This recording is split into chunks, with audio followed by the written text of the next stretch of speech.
Hey VC, how's it going? Right, okay, very quick video. This is a contest entry for Steve Carlson. He's reached 1,000 subscribers, which is fantastic, so well done, Steve. Everybody knows Steve. He's larger than life. He has his it is like a TV show every Sunday morning. Yeah, so yeah, really nice stuff.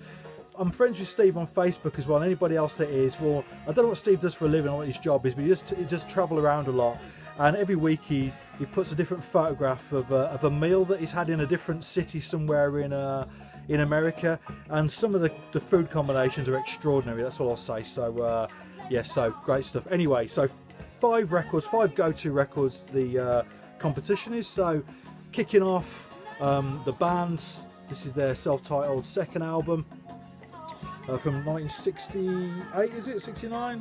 Yeah, so yeah, I love this record. I probably heard this first time in the mid to late 90s.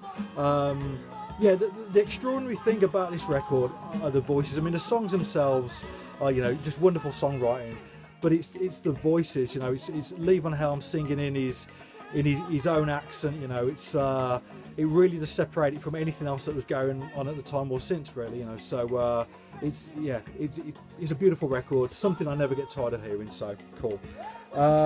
Right, next up, this is Tom Petty and Wildflower now. So Wildflowers. Now this is probably one of the most valuable records in my collection.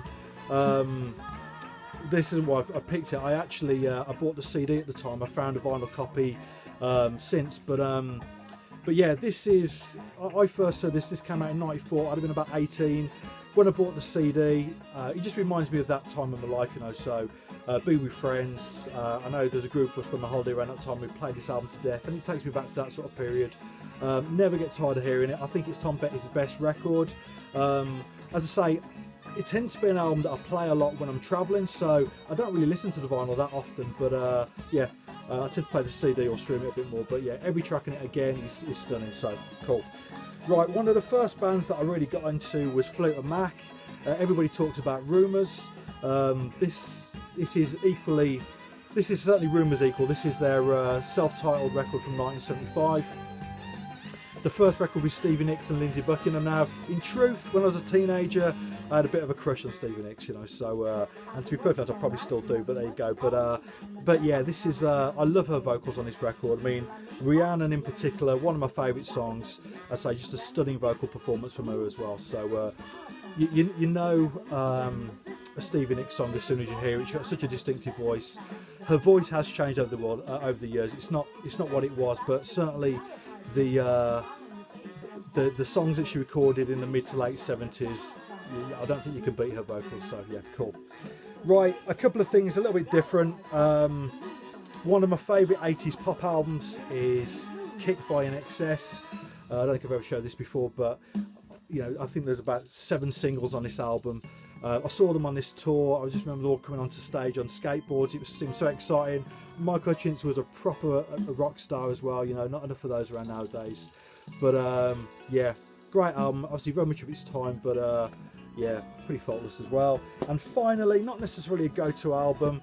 If I had to pick one of their albums, it would be this one, Backstreet Symphony. But I've shown this one before. It's more of a go-to band with me. This is Thunder. Their debut came out in 1990. Yeah, me and my friends, they were like our band. We used to follow them around and see the gigs and stuff like that. This is the album that came out after, I think this was 1992. This is Laughing on Judgment Day with the awful cover done by Hypnosis.